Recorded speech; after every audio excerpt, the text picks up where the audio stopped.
evaluation of your paper, and they give us some kind of recommendation whether or not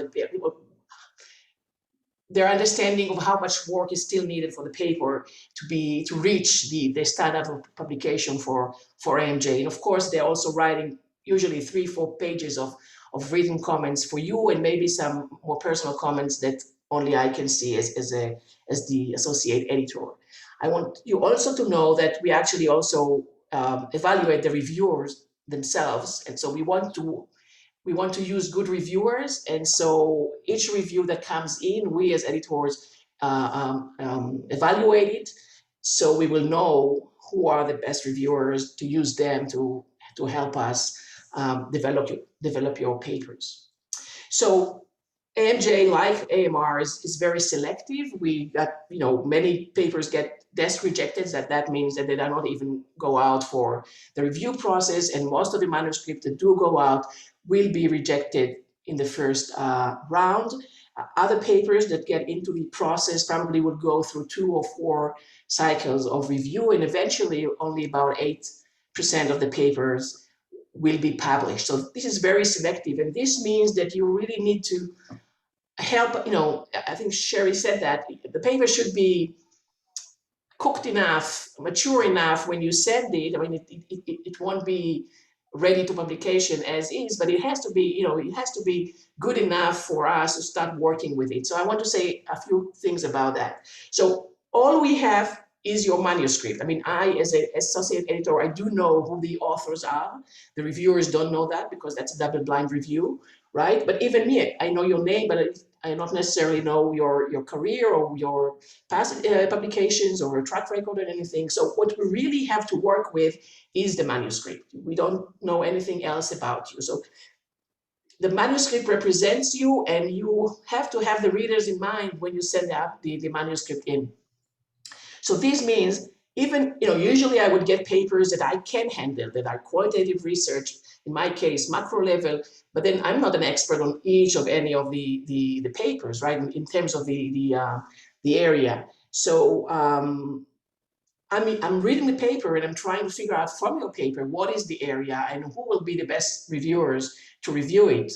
People that are expert in your theoretical domain, people that have, understand the methodology, people that are maybe have some understanding or prior experience with the case study or the phenomena itself. So you can help me in doing that by indicating very clearly through the framing of the paper exactly what theoretical conversation you are trying to be part of, and that would be helpful for the editors to understand where you stand and who would be the best reviewers to review your paper, because we really want to match your paper with the best reviewers possible. Another thing that you can do to help us is that we're actually looking for a potential. So in these top-tier journals, most of the paper will go through a lot of changes. And we know that from prior research, not only about AMJ, but also this paper, for example, is from about ASQ. So papers do get a lot of revised and change a lot through the review process. So what we are having in mind is that a good enough paper and author team to work with to help develop this paper? And this means, first and foremost for us, because these are empirical papers, that you need to have very good data. And I'm not talking about quantity only, but also about the quality of the data. So it's good data there that you can work with, that we can see from your writing that you master the theoretical and methodological conversations, that you have a voice as an author, that, so we can work with that, and that you write it for the audience. So you have the audience in mind when you're writing, which means that you explicate and explain all the decisions and all the things that need to be explained. So we're actually using the manuscript to assess whether there is potential here that we can work with through the review process. And so when you're writing the paper and decide that it's good enough for submission, please have this in mind. Ask yourself whether someone who's reading that doesn't know you at all, doesn't know your research at all, will understand how good your research is and how good you are as an author and researcher. So we will have this feeling of potential that we can work with. That's it.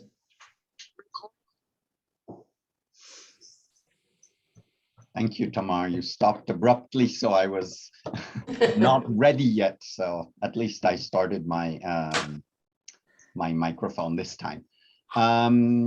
Nicola just asked me to ask everyone if you were okay with recording the session. What we try to do is that these kinds of sessions that can be of a lot of can be very useful to people even after the conference is over. They can go back and refer to it. We try to make them available on the EURAM website. So unless everyone speaks up and feels very unhappy about it, I think we can tell Nicola that it's okay. So thank you, Tammar. I'm sure there will be lots of questions for both of you. And let's move on to Sarah. So Sarah is a professor at the University of Glasgow, and as you can tell from your screen, she will tell us more about the European Management Journal. And Sarah, the floor is yours. Okay, thank you, Pierre. So I'm going to talk about the European Management Journal, which is jointly owned between the University of Glasgow and ESCP Europe. So we rotate the editor-in-chiefship, and until April, it was Minas Kastanakis from ESCP London, and now I've just taken over as editor-in-chief for the next 3 years, having been co-editor for the last 3 years. And fortunately, the managing editor is the same, who supports us enormously, is Joanna Duncan, who now is also at the University of Glasgow. So we are very much a broad brush management journal. We publish papers on any topic within the broad domain of business and management that make a substantial contribution to knowledge. So we're looking for original, innovative research, not very marginal, small contributions or replications. Because we are quite broad brush, we are looking for generalizability and interest to more than one discipline within the wider spectrum of management and organization studies. So we appeal to a wide readership. We therefore like our papers to be accessible and interesting to non-specialists within the area. So we encourage papers to be clearly written and not too jargon focused for a specific subject area. We also like our papers to be accessible to practitioners within the fields, and we encourage all papers to make a practice contribution as well as a theoretical contribution. So again, we encourage the language to be clear, concise, and accessible to multiple audiences. Most of our contributions are empirical, using many different methods, both qualitative and quantitative. Again, quite interdisciplinary and cross-disciplinary. Certainly, papers need to be theoretically contextualized and to make a theoretical contribution. We also publish theoretical contributions and integrative reviews, systematic reviews, etc. We also welcome innovative methodology papers as well. So just to give you an idea of our reach, these are our sections with associate editors, from marketing to international business, to business strategy, to supply chain management, and to accounting and finance, and all points in between. A few quick statistics here. Our impact factor is now 2.369, which has increased enormously in the last few years. And so we're very happy how this journal is progressing, and we hope to have success in terms of moving up the rankings quite soon. We have about 1,000 submissions a year. We think this year it might actually be up to 1,100. Our rejection rate is similar to the other two journals, in that it is around 92%. We accept about 8% of all articles submitted. We are quite quick in terms of our review speed. We try to make an initial, I'll go here as well, it's the same thing. We try to make a initial decision within a week, and a first editorial decision within 3 months. Okay, so the way it works here, we have 6 issues a year. One of those is always a special issue, and one is also a general issue with a mini special issue, which we call management focus. And these are normally about 4 to 5 papers with an editorial as well within a more general issue. Okay, so I screen all the papers as they come in, and I desk reject about 75% of those here editors. So the associate editors assign papers to 2 reviewers rather than 3 in many other journals. We go for about 2 rounds of reviews, rarely go to 3. We try to make an editorial decision in the second round. Okay. We have a very high standard of reviewing and a very good reviewer pool, a very committed reviewer pool. And again, there is a focus on developmental feedback for authors. Because we use 2 reviewers and again have very good bank of reviewers, our review process is relatively quick, as I said before.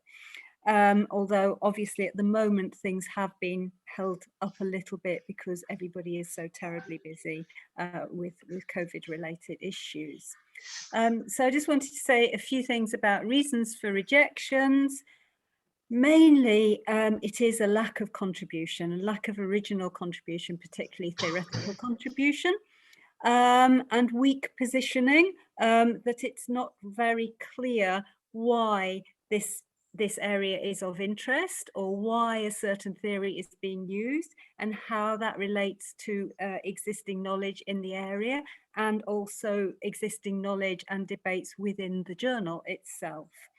Some papers are too data driven and again do not engage enough with theory, which always pains me when I see lovely data but it hasn't really been engaged with theoretically enough. And this, I think, leads to the next point, which is lack of clarity, conceptual drifting. Quite often a paper says it's going to do one thing and by the end it's done something a little bit different to that. And again, I think that's connected to what was mentioned before, things not being quite fully cooked, premature submissions. Always ask somebody else to read your papers before you submit them, so you get an idea what the reviewer is going to come across and how they're going to accept it. Another thing is not tailored to the journal's aims and focuses and also its debates and conversations. We quite often see papers that don't use the format of the journal. They've just, they've obviously just been sent from another journal and they're not formatted in the way correctly for this journal. That's a bit of a sign to me. I do sometimes send those out if there are good ideas, but it is a little bit of a sign to me that they haven't really thought about the journal very much. And we don't publish highly mathematical papers either. So a few personal tips from my 4 or 5 years in post. use the introduction to tell the reader what the paper is about, why it's important, and how you're going to research the issue or how you're presenting the issue. And try just to have one clear problem that you're addressing. Sometimes there are so many, it's really hard to aggregate what's going on. Use your theoretical contribution to set up your theoretical contribution, so we have a good idea by the end of the lit review where this paper's going, you know, and what sort of contribution it might be offering. You don't actually have to totally say it by that point, but lead the reader through, I would say. Then some things about reviews I've noticed, and I think this idea of response to the reviewer is really important. Really respond to the reviewers. Show the reviewers that you've heard what they've got to say. Quite often I feel some of the responses are very, very dismissive, and they don't always leave every stone unturned as well. They might ignore some of what the reviewers say. So please don't leave every stone unturned. Please engage with everything along the way. And even if you don't agree with the reviewer's comment, engage with them and explain to them why you don't agree and why you're doing things the way you're doing them. Yeah, make sure your contributions are drawn out in the conclusions. Quite often, you know, very often I see that the conclusion's not that, the contribution's not clear. And I think it's helpful to include a cover letter to the editor-in-chief. Not that many papers do, but I do notice that the papers that do, it just shows a little bit of extra care, and those are often the very well-crafted papers that do that. And I have to say that, you know, it's very helpful to have the paper summarized before you actually go in to read it. So that's a little bit of a personal hints there. We have some best practice videos. Our journal, we're particularly encouraging early career researchers to put in their papers, particularly work from PhD thesis. And this is obviously not always easy to craft a paper out of a huge thesis. So we do quite a lot of developmental work with authors, particularly in the past at conferences. Obviously we can't do that at the moment, so I'd like to direct you to our best practice videos that give a little bit more information about the journal, information about how to avoid desk rejects, why theory is important, what an intellectual contribution is, what European means in our context, and advice on creative writing. Okay. Also, again, this advice has already been given. Read editorials, so give an idea what editors are looking for at the moment. I have my incoming one, which might be of use, and we had a collective editorial from all the AEs, all the associate editors, a couple of years ago, where they were saying, you know, what the hot topics are in their areas, and they would like to see more papers on. We've got some special issues at the moment, so please have a look at the website for those, and also for the smaller management focus sections. We have Best Reviewer Awards, and here's just an example of, again, the fact that we are quite broad brush as a journal, and you can see the most cited articles. There is quite a diversity here, and we try to make as many of those open access as well. Okay, so that's me. Please feel free to email me if you have any questions, or if you're interested in a special issue or management focus in the future. We're booked up for a couple of years, but you know, it's good to have those conversations, and please follow us on LinkedIn and Twitter. Right. Thank you very much, Sarah, and I apologize for the slight Zoom glitch that you have noticed as you were going on.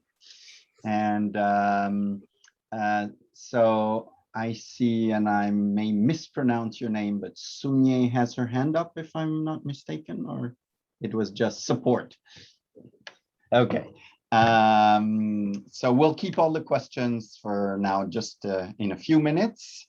And I'd like to turn to our third speaker, who's Dermot Breslin, who is at Sheffield University, and who is going to talk about a journal that has a somewhat unique positioning, I guess, because it is a journal that focuses on review pieces rather than the typical academic research article that we're maybe more used to.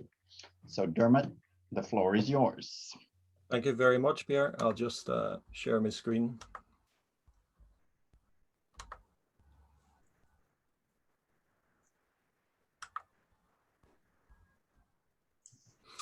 Okay, so thanks very much. So I am one of the co-editors-in-chief of the International Journal of Management Reviews. We have 3 co-editors at IJMR, and I'll give you a brief presentation about our positioning as a journal.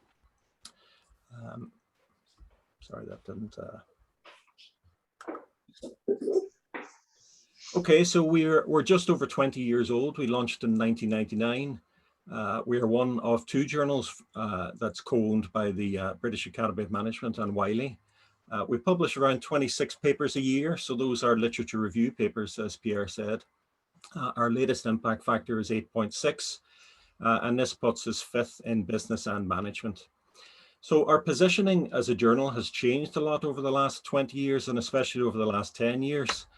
We are a journal that originally published literature reviews across all disciplines. Now we only publish literature reviews at advanced theory. And I'll talk a little bit about that later. So we have quite a lot of downloads considering the small number of papers we publish, almost 500,000 downloads 2 years ago. We are very much an international journal, even though we started as a British journal.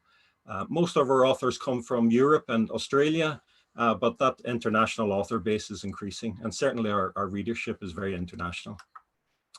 And as you can see by our impact factor, you know, as we shifted over the last 10 years towards lit reviews at advanced theory, you can see that that's had a big impact on our impact factor. We're on a steady increase.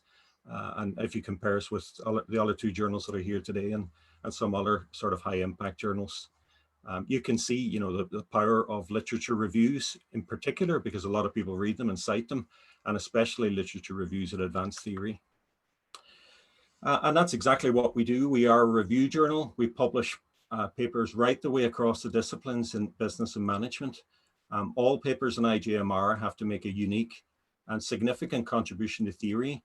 And let's say, unlike one of our other competitors, the AMA, Academy of Management Annals, we are methodologically agnostic. So we don't have a preference for a particular type of review method.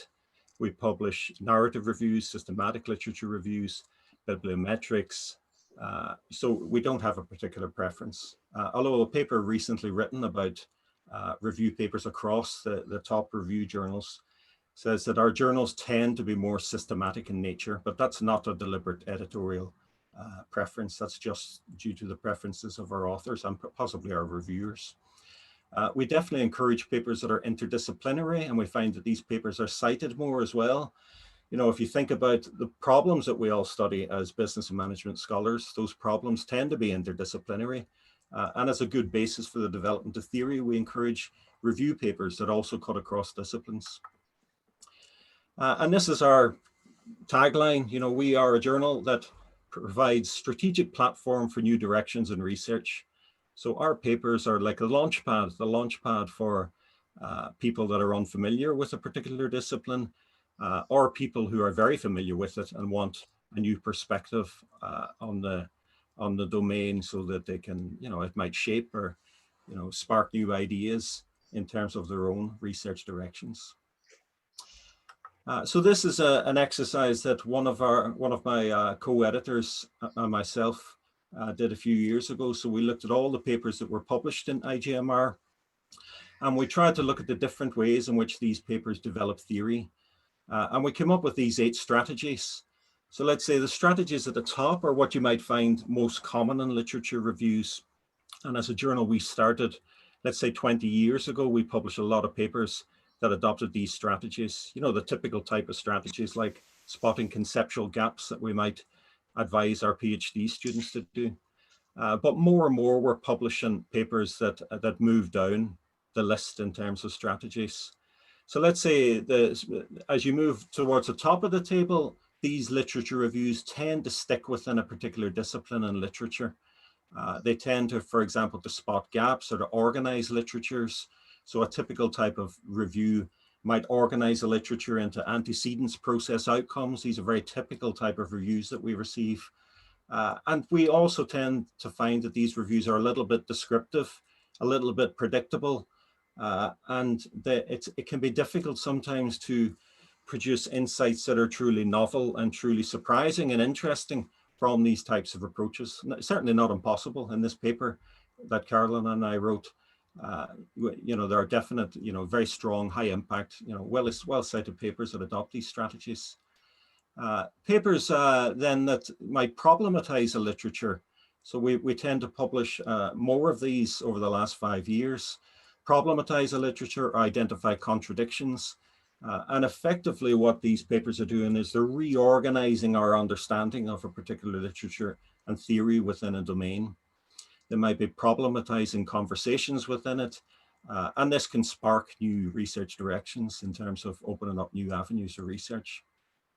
But as I said previously, interdisciplinary papers are particularly interesting, and we find that these can be especially innovative. And as an editor, I've been editor with IGMR for 10 years now, and I'm constantly surprised at the way different authors can be creative in their theorizing. So for example, they might take a theory in one domain and apply it to a completely different domain, and that can open up completely new understandings and interpretations of a literature. Or at a higher level of theoretical abstraction, they might apply a metaphor. They might take a metaphor and apply it in a particular literature, organize that literature different, spark new seeds, new, cross-fertilize ideas in new interesting ways. Or they might look at two literatures at the same time, compare and contrast them, cross-transfer concepts and ideas from one to the other. And in the process, what they're doing is blending and merging literatures, with real contributions in both literatures. And we find that these types of papers are really highly cited, mainly because of the fact that they're cutting across disciplines, but also because in many cases they're aligned with real life problems, real organizational problems that really matter to a lot of researchers, and especially to, funders and the sort of external stakeholders that look at the progress of our research and our impact of our research. And this final category, the setting out the new narratives, as I said, there are many innovative ways in which you can write a literature review. The idea that a systematic review is some replicable process that can be reproduced by anyone, I would really challenge that as an editor.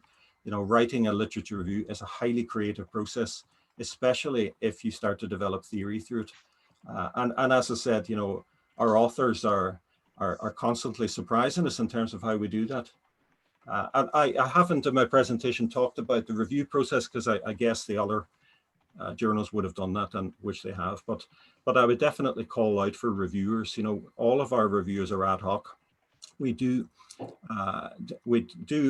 try to, where there's a good fit, use reviewers from our editorial board, but in general we use ad hoc reviewers, and it has become a challenge over the last year, especially with the challenges that people are facing with COVID. We desk reject around 80% of the papers. So myself and my two co-editors, we will look at all the papers, and if we don't see potential to develop theory, we won't send it out for review. So if you have an interest in review, really make sure that you run it past colleagues at conferences or colleagues internally in your own institution, and try and get feedback about the potential for developing theory before you send it to us. Because if we can't see that potential, we'll usually desk reject and give you some ideas as to what you might do to take it forward. Okay, so that's all I have to say. I've just got a final slide with details of the other co-editors. So Marian Isaac-White and Jamie Callahan are new co-editors that are joining me this year. And we welcome your submissions. So thank you very much. Thank you very much, Dermot. Actually, I think it's very interesting for all of us because we have a diverse panel of journals. We have two of the main Academy of Management journals. We have a review journal, And we have a European-based journal, so there's, I think, a lot to be said and a lot of questions to raise. So I have a long list of questions, but I think I'd like to turn it over to all of you in the participants to this workshop or this panel, and ask if you have any questions. And you can either speak up. I think the numbers are manageable. There are about 50 of us, or write your questions in the chat as you want.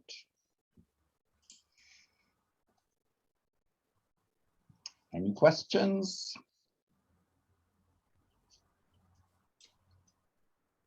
So maybe just to break the ice beyond your presentations, I'll ask a question which I think is I was going to say relevant. It's always tricky to say that our own questions are relevant, but given that we're at EURAM, which is the European Academy of Management, one, I guess, topic that comes up in discussions is that Academy of Management outlets, so AMJ and AMR, are often seen, and I feel like saying sometimes accused, as of having a very, very US bias. And I'd like to know what you would say about that, and actually if you have any statistics on where a lot of the submissions come from, or where the papers that ultimately get published, and that may be more important, come from. And Sarah, I guess in your case, you even have European in the title. Is it just because, I don't know, there already was a management journal in other areas, so why not make it European? Or is there something sort of specifically European about the papers you're looking for, about the approaches adopted by the authors, and so on and so forth? So I don't know who would like to start out. And then I really think participants should ask questions. I shouldn't be the one asking all the questions. I guess I'll Barry, start. do you want to start? I guess I'll start if no one else wants to.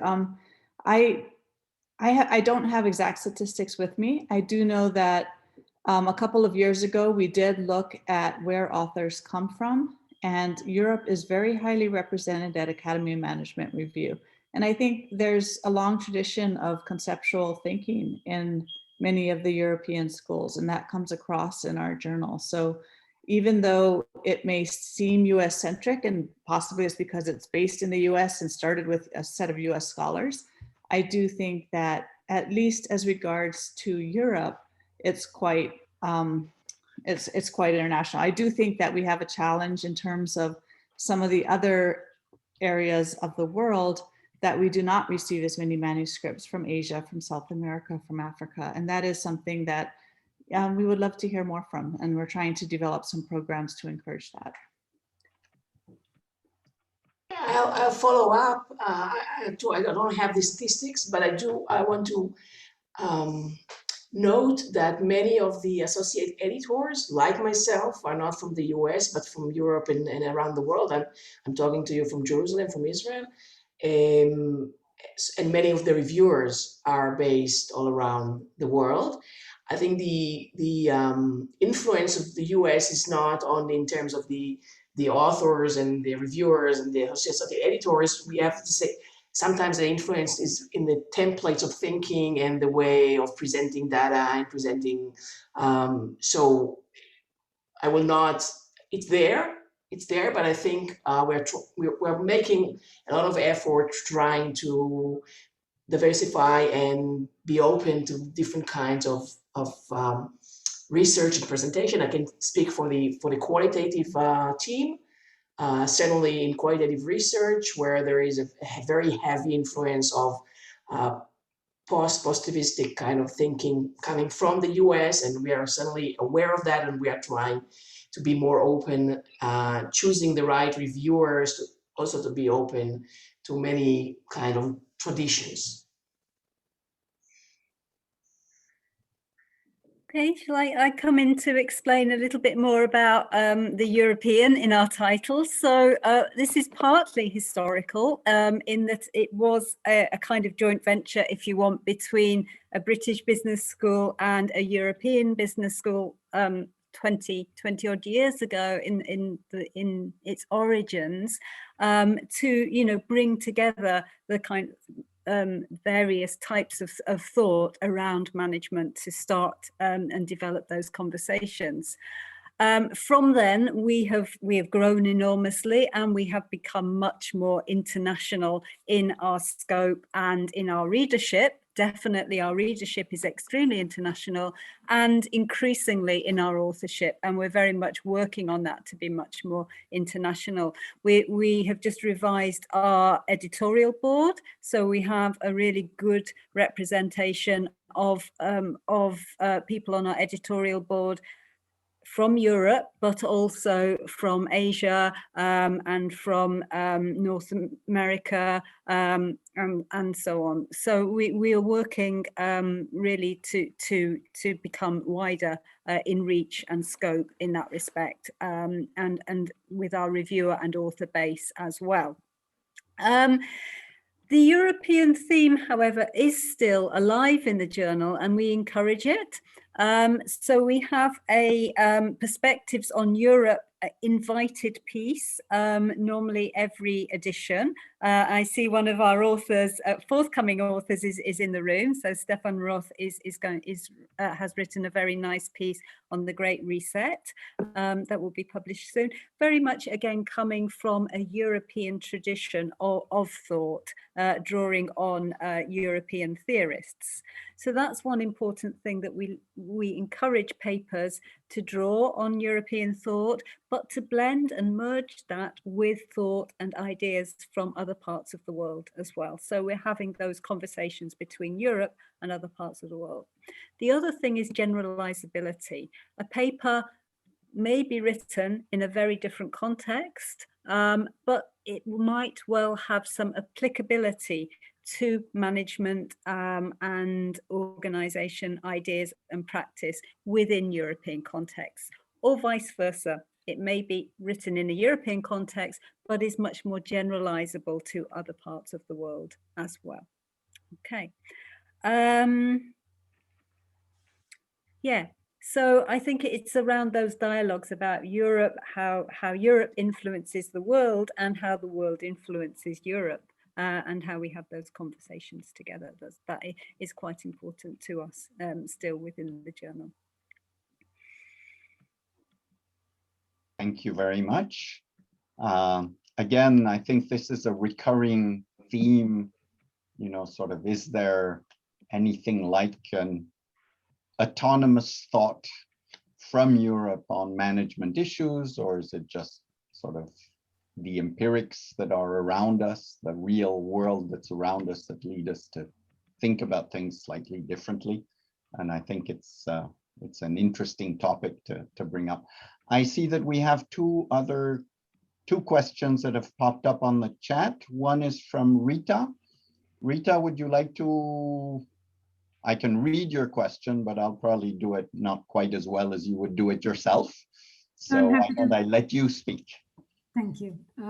Hi, everyone. Thank you so much for your presentations. My name is Rita Goel, and I'm an assistant professor in leadership at Coventry University in the UK. So I often hear about AMJ in particular, and several other very renowned journals, that they have a distinct preference for a quantitative paper. So Tammar, if you would kindly respond to that, is it true or not true? And if qualitative papers have a place in AMJ, then what is it that your journal is looking for? Thank you. Thank you for this question, because it's not true. It's not true. We have a dedicated team of 4, 1 deputy editor and 3 associate editors dedicated to qualitative research, which means that your qualitative research will be read and evaluated by editors who are doing themselves qualitative research. We will be sure to send it out only to reviewers who do qualitative research themselves as well. We are very open to many different traditions within the big tent of qualitative research. And the chances of qualitative papers to get in are very similar, if not a little bit more higher than at least to pass the first round of review, because we are very aware of the specific characteristics of qualitative research, which is based, bottom up from the data, and there is more room for reframing and finding the right place for the paper, if you have good enough, which means quality data. So I want to make sure that we are not looking for a lot of data in terms of, like, you don't have to match the amount of data at the kind. So you will have, like, say, hundreds of interviews and hundreds of observations. This, because we know as qualitative researchers ourselves that you cannot capture this kind of amount of data in a qualitative way. Rather, we are looking for the quality of the data. So if you are saying that you're looking at practices and interactions, then we want to see that you actually observed practices and interactions and not only spoke with people through interviews and stuff like that. So we are looking to see the fit between your data and the quality of the data and what you are trying to do. And we are also looking for theory. So, you will have, as qualitative researchers, we are always struggle to find the balance between the phenomena and the richness of the phenomena, but also to be able to zoom out and offer some kind of analytic generalizations that will allow other people, even if they are not interested in the phenomena itself, to learn something from your study, which means to move to the theoretical level. So we are looking for that as well. But certainly please do send qualitative studies to AMJ. We have many, many submissions. This is why we have 4 dedicated editors doing that. Okay, thank you. Thank you so much. I also see we have another question from Lynn. Lynn, would you like to express your question directly? Again, I think you would do it better than I do. Thank you very much, Pierre. And I wish to thank all the editors for such helpful information. It's been very good just to hear everyone in one room. I'm in the project management field, and it appears that the mainline management journals do not publish really research from the project management field. And I do recognize that the theory development in project management is not as mature as the traditional management fields, but is it that you don't get many quality submissions? Or is it that it's not a priority area? And then I would like to know, how would someone in the project management field increase her chances of getting published in your journals?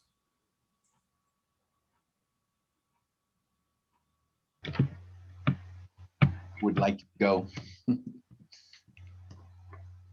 That's a tough question. I believe from AMR, I think you're right that there hasn't been an area of theory with respect to project management. And partially because many aspects of project management are subsumed under other things like leadership or teamwork or something like that. And so those things get published, or papers around those topics get published, but project management itself, it isn't an area that I've seen much in the area of theory. And so I think it would be, you'd either have to develop some basic theory around project management and show how that differs from some of the other group leadership aspects or task work aspects of theory that already develop. Yeah, maybe I could add to that. I've just been looking at our stats while you've been talking, Sherry, and I found that in our journal, about 5% of the papers we publish are in sort of operations, project management, in that broader field. But I think it's absolutely because of the reason of developing theory. And, it certainly is possible to do it, and we publish papers that do it. But generally, yeah, we get a lot of submissions in this area, and we tend to reject them because perhaps they're a bit too, well, they're too descriptive for the fit of our journal. Okay, so let me, if I could follow up the question based on what Sherry has said, and thank you, Dermot. So if in the research, a person were to really maybe look more at translational research, maybe applying some of the existing theories in management or even strategy, and which is what is happening in the field as well, to the study of projects and the management of projects.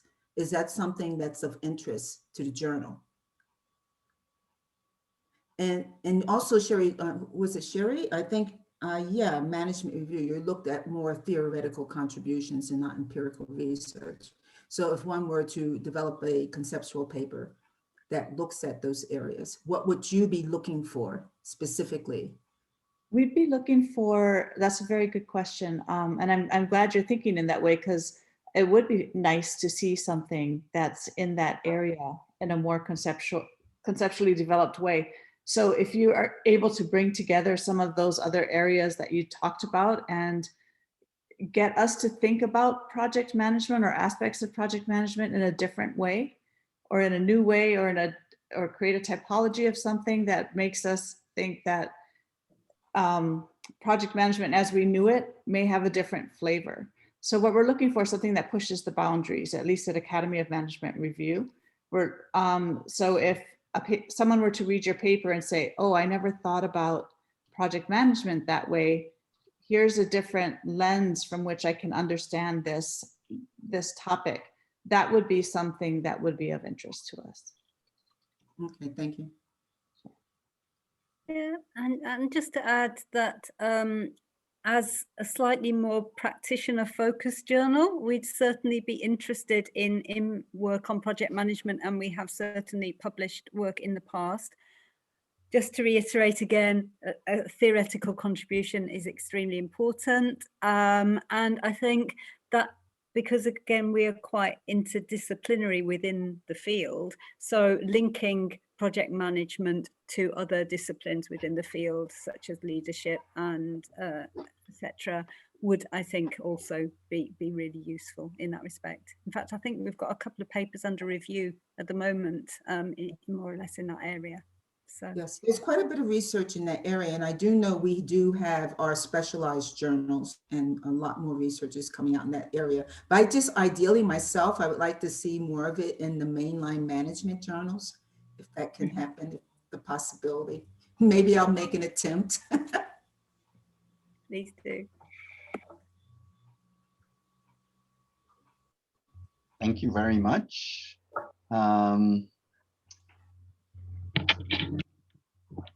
Okay, so Rita has a question, but it's a technical question, so I think we'll keep it for off the main session, if that's okay.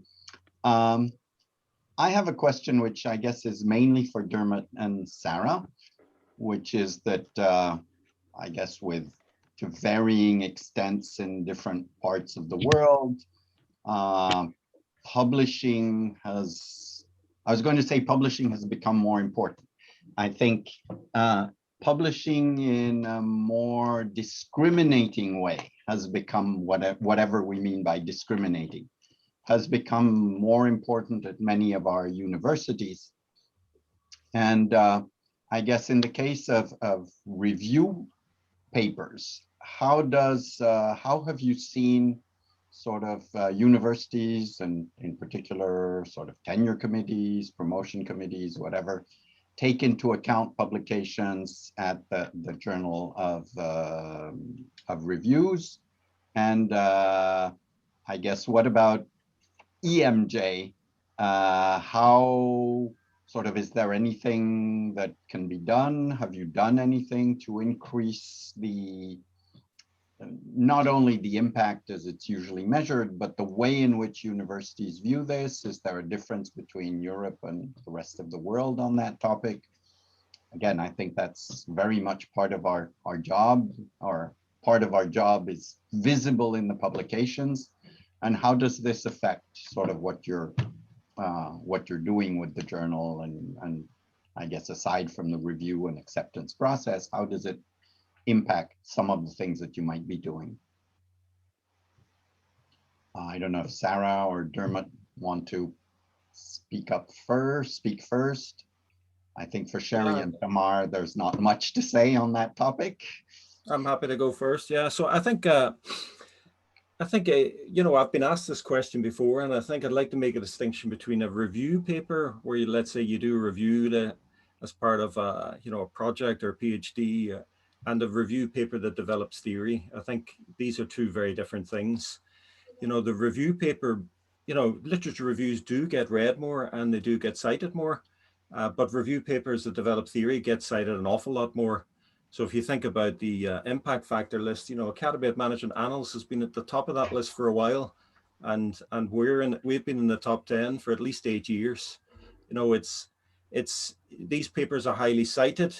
They definitely, you know, spark new ideas, and they shape the direction of theory within a domain. So I can't see why particular institutions wouldn't view, you know, publication of a theoretically driven review as you know, as adequate in terms of promotion or whatever, you know. So it's not something that we have seen as problematic. You know, our submissions, for example, have gone up by over 50% in the last year, and this is a trend that's ongoing. You know, there are more and more people want to publish papers that, you know, that are highly cited at the end of the day. So I think it's important to make that distinction. You know, there are a lot of journals that publish review papers that, in my view, are quite descriptive. They definitely wouldn't get published in IJMR. And, you know, I would always say when you do a literature review, you will always have a unique insight and interpretation of the literature. No two people will look at the same. You know, if all of us here looked at the same 5 papers, we would not write the same review on it.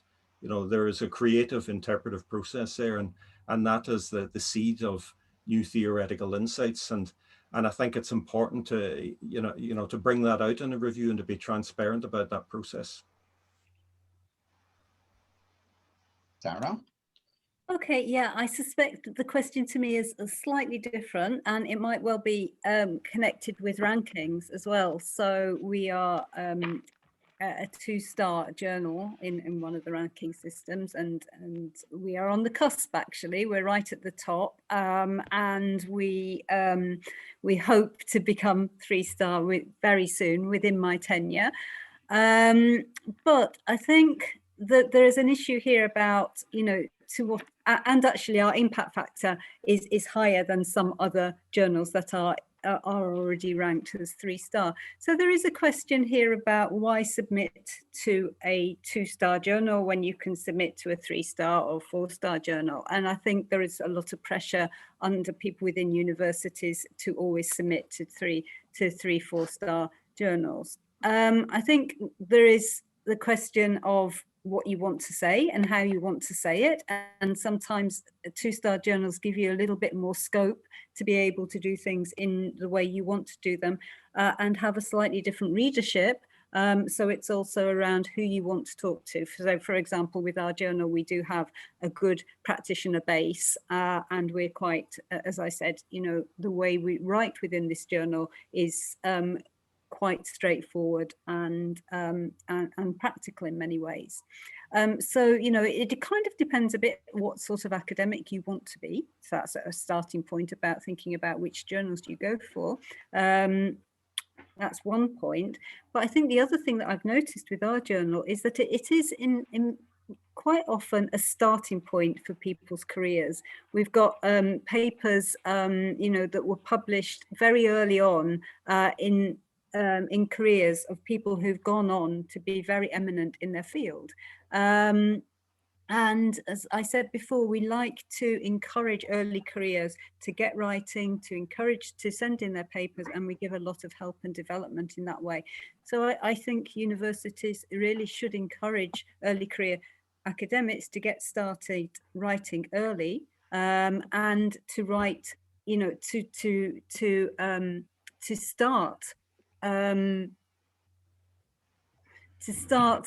not only aiming for the 4-star journals, because it might take them several years before they get there, but also to have a bit more of a portfolio of how they publish. And you know, that is one of our functions in a way, that we are helping careers to develop in that way. But at the same time, you know, our authors are making fantastic contributions. And as I said before, we invite papers sometimes that are a little bit different, that talk about different subjects that might not be published in other journals.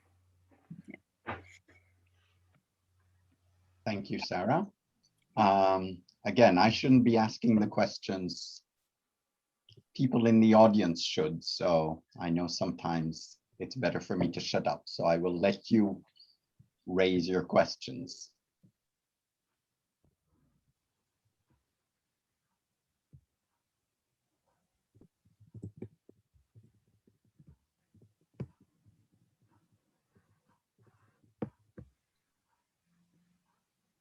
Again, I don't think you should lose out on what is a very unusual opportunity to ask people at very top journals. Sunye, now you're raising your hand. Yes. Am I pronouncing your name right? Yes, perfectly. Thank you.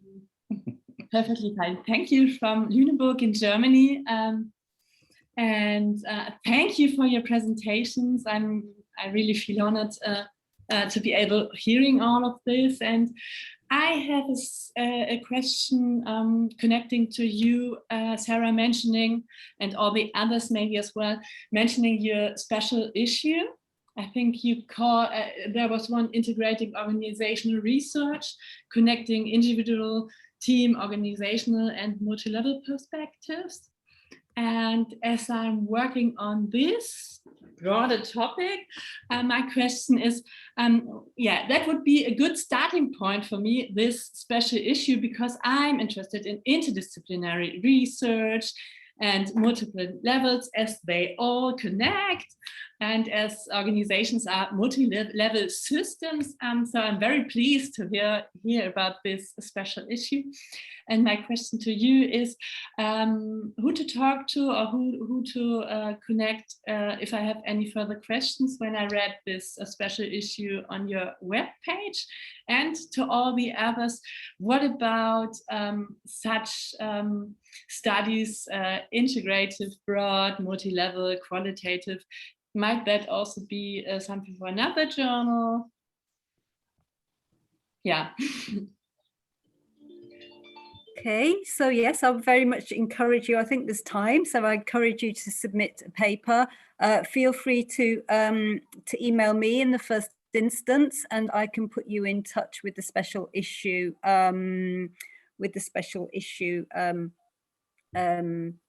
editors, although they should be on the call. So you could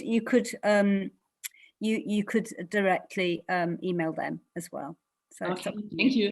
I'm a PhD student, and it's my first time at an international conference, so I'm very excited that you share all of you sharing your knowledge with us. Thank you. I'd like to say something too. First of all, I love your enthusiasm, and so it's great to have it here. We don't publish data in the Academy of Management Reviews, but if you're interested in conceptual pieces, we do have 3 special topic forums that are coming up over the next couple of years. And one, which is the most recent, coming up in a couple of months, is the deliverable is on the nature of disruption. We also have one on trust, and that, again, very multi-level in nature. We have associate editors and guest editors from all levels looking for this multi-level view. And then we have one coming up on theories of time. And which these are all very, very broad, and a lot of different ideas and thinking can go into those types of topics. And so I just wanted to make you all aware of them. Thanks. Yeah, thank you. I listened very carefully when hearing the special issue about trust, but I think the deadline is close, or has even been. No, the deadline is for the workshop, and you don't have to be a part of the workshop to submit a paper for the special issue. The special issue is not, the deadline for the special issue is not until, I think, November, December, no, actually January of next year. Oh, perfect. So Thank you. yeah. So those are the workshops that I presented in terms of the deadlines, but the special topic forum papers have different deadlines. Okay, thank you so much. Can I add a comment and get your reactions? I guess I was always very, I don't know, intimidated, even scared to reach out to editors, associate editors, but occasionally when I have done it, I've always been surprised by how welcoming and supportive and actually developmental they were. And would you argue that this is something that should be done?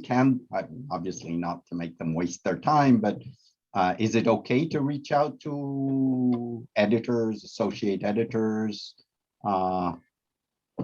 with questions and advice or requests for advice and so on? Absolutely. I receive requests all the time about whether there's something that's a good fit, or whether issues about the workshops or the special topic forums, and I'm happy to answer and respond. So absolutely, feel free. And any of my associate editors, I'm sure, would be happy to respond as well. Yeah, I completely agree with that. We get lots of direct emails asking about fit, and of course it's also good to connect with workshops that journals are doing and meet the editor sessions for those questions. But Sunya, I would say that doing that sort of broad integrative type of research is very interesting and very, very important. And we would definitely welcome if you had a review that took this approach. By looking at research across domains, you can really come up with some new interesting ideas. It's really important to cross-fertilize ideas across different disciplines. But the only thing, as a PhD student, I would make you aware of is that when you send the paper to the journal, then it's probable that you'll get reviews from these different areas. And sometimes reviewers and academics and scholars within those disciplines, they can be quite defensive, or let's say protective of the way they view and see their domain. So it's really important that you run your ideas past people in the, people that are actively working in those different disciplines, so you can anticipate what their what their concerns might be and develop it. But that will definitely make your paper stronger in the process. So I agree. I think these projects are often very important to do. So I would really encourage you to keep at it, and don't let anyone try and knock you off the course. Stay with it, because it only takes one person to really come up with something really important, and there'll be a lot of things trying to knock you off course. A lot of advice that maybe isn't advice that's right for you. Thank you so much. Stefan, you had a question. Yes, a really short or a hand up at least. I have a hand up indeed. Just a brief question. How much time per week on average do you devote to your activity, to your role as an editor or associate editor?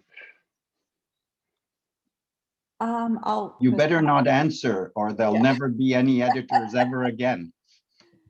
As an editor of AMR, I probably spend about a little over 1 day a week, if I added up all the hours on those duties.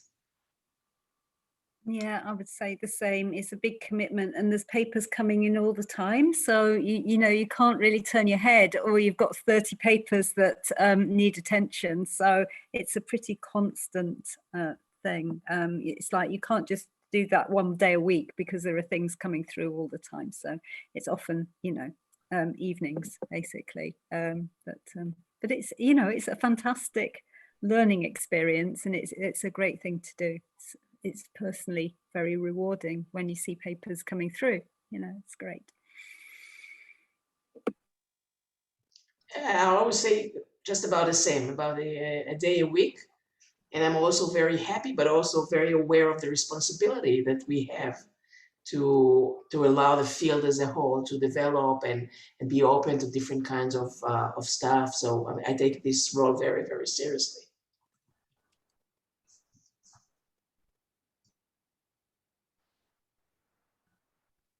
Dermot, pretty much the same? Yeah, sorry, yeah, more or less the same.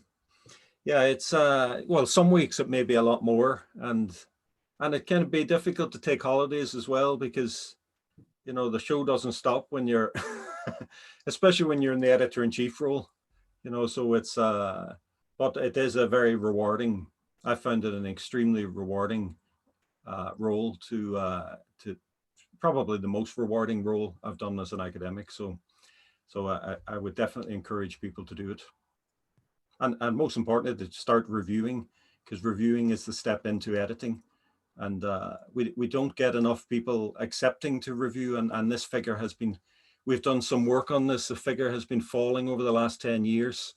That now in our journal, we get just under 50% of people accepting to review. And that number was much higher 10 years ago. And I know people have got challenges, but if you think about it, the process, we rely on reviewers giving up their time to look at our papers. So it's really important that we give something back into the community and into the process. Laura has a question. Yeah, thank you very much. I have a question for Sherry. And I'm a little bit starstruck because I love the Academy of Management Review. I'm reading it all the time because I find it so, intellectually stimulating to think about all of the different things from a theoretical perspective. And I'm sometimes, as a junior scholar, finding it difficult to determine if my theoretical contribution, is large enough, because of course all of the I'm going to say important people, like everybody you're going to quote for theory development, of course, publish in this journal. And so I'm wondering when can I determine that the contribution is large enough, good enough for the journal, and not waste my shot with this paper by submitting it at a too early stage. So I was hoping for some insights on this because this is really difficult for me personally. Thank you.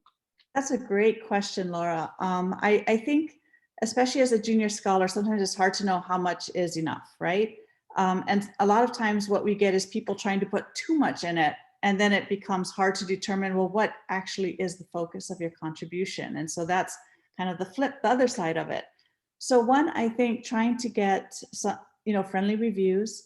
I certainly think if you are able to attend any of the idea development workshops, we currently have, like I said, a couple that are more focused, but we're going to try to expand to have some that are a little more general. And as the world opens up again, we'll be traveling around and trying to do more of these in person. And I think that having some of those conversations would be helpful. The other thing to keep in mind is the papers that you're reading have gone through many rounds of review and have gotten a lot of good feedback. And so sometimes you see these finished papers and you think, oh my goodness, that is such a standard that is hard to achieve, but they've only achieved it because they've gotten such good feedback from reviews. So I don't want you to undermine or undersell what you're currently doing and thinking it's too small, because it may be the key thing that's such a great idea that reviewers can help you and the associate editors can help you in terms of developing it. But I think the most important thing is trying to get some feedback from people who have published at AMR, trying to get a couple of friendly reviews and just say, what do you think? And that will help you determine kind of where you are and whether it's enough for a first submission. Thank you so much. You're very welcome. Good luck with that. I Thanks. hope to see your paper soon. So I see that Rita had a question for Dermot, but I'm going to maybe bounce back on it, which is, if you are an early career scholar, if you almost by definition don't have all those publications out there on a particular subject field, how can you ever become a reviewer? How do you get chosen to get an opportunity to review papers? So I don't remember the word that Sherry used, but I guess this idea of being a shadow reviewer is maybe a good way to start. Was it Tammar? Yeah. Is there a process? Is there anything to do? I'll quickly jump in and then I'll pass it off. I don't want to dominate, but we do have the Bridge Reviewer program for young scholars who would like to review. You can, if you go to the website, it gives you a place where you can sign up for it. And then we will contact you when there's a match between your expertise and the papers that come in, and you shadow review. And once that process is done, then you become an ad hoc reviewer. If you are already an ad hoc reviewer and aren't getting requests, because as we know, sometimes, there's a lot of people in the system when we're looking, right? There's thousands of people. How do we know that you are really going to say yes and are a good reviewer? You can contact me or one of the associate editors, and we have a list of people who would like to review and are excited to review. And that way you're more likely to be chosen. Thanks. Yeah, I would add more generally, I would say that there's a couple of things you could do to try and start to get into reviewing. The first is review for conferences. When you sign up for conferences like EURAM, there'll be a box to tick when you submit the paper that you're happy to review. And I know that when I've organized, tracks here at EURAM, it's been really important that people sign those so that we could use them as reviewers. And also with colleagues, more senior colleagues at your institution, make them aware that you're happy to review, because when we send invitations to scholars to review, if they're unable to, they can write down a preferred or recommended reviewer. And this is often how early career researchers get into review. And I know that's how I got into it, by senior colleagues recommending. And when you do a review, final bit of advice, when you do your first review for a journal, use your mentor or senior colleague at your own institution or even outside the institution to look at your review and let them know, let you know what they think of it, because it's a really important developmental process to do a good review. And the great thing about reviewing as well is you will see all the other review comments and the editor's comments, typically with most journals. And this is a really good way to develop your understanding of how peer review works and what other people might think of your own work. Reviewing is a fantastic way to improve your own work, because then you can put the reviewer's hat on, so to speak, as you write papers and as you develop them. Yeah, absolutely. I was just going to say the same thing. It really is a fantastic way of learning how the process works and, seeing things from the other side to review early. And I think, the more you are involved in editorial work, the more it does make you think about your own writing and how you present that as well. So, I think editorial work really does help, and reviewing really does help your own writing to develop over time, and it takes a long time to develop writing as well. So so absolutely agree with what has been said before there. Very much agree with what Dermot said about senior colleagues. I often send papers to my former PhD students. So again, if your PhD supervisors or colleagues, senior colleagues, mentors work for journals, let them know that you're interested in becoming a reviewer. And also for our journal, what I would normally do, I do encourage early career reviewers, and I normally match them with an editorial board member, so that they can mentor a little bit in the review process as well. And I think the interesting thing is when you do a review, you get to see the other reviews as well. So that is part of the developmental process too, actually, seeing how other people handle reviews. And, even as quite an experienced reviewer now, I often think, oh, that was a very clever way of putting that, or that's a very elegant way of saying, what we want to say. So you learn all the time from seeing what other people are doing too. So I think it's a really important part of the process. Yeah. Oh, and one thing I've been meaning to do for a while and have done in the past is learning to review sessions at conferences and so on, because, I think that's, again, something that could help you, help early career academics particularly to just to come forward and to feel that they can do it. Yeah. So thank you. Sorry, we're running out of time. So I'd like to thank our panelists for their contributions. I think this is a wonderful opportunity to get closer to these institutions that matter so much to us in our profession. And I'd like to thank the four of you, not only for having agreed to be on the panel, but also for all the work you do for our community. And I have a very particular thought for Sherry, who probably got up at 4 in the morning to be with us. So I definitely sympathize, but it doesn't take anything away from the other 3 of you. You were just on the luckier side of the Atlantic. So thank you very much. And thank you for all the participants for being with us, for the questions you asked.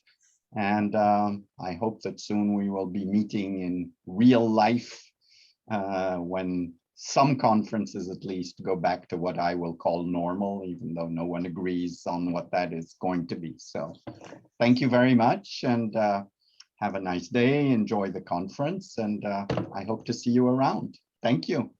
Thank you, Thank you. Pierre. Thank you. Bye. Bye.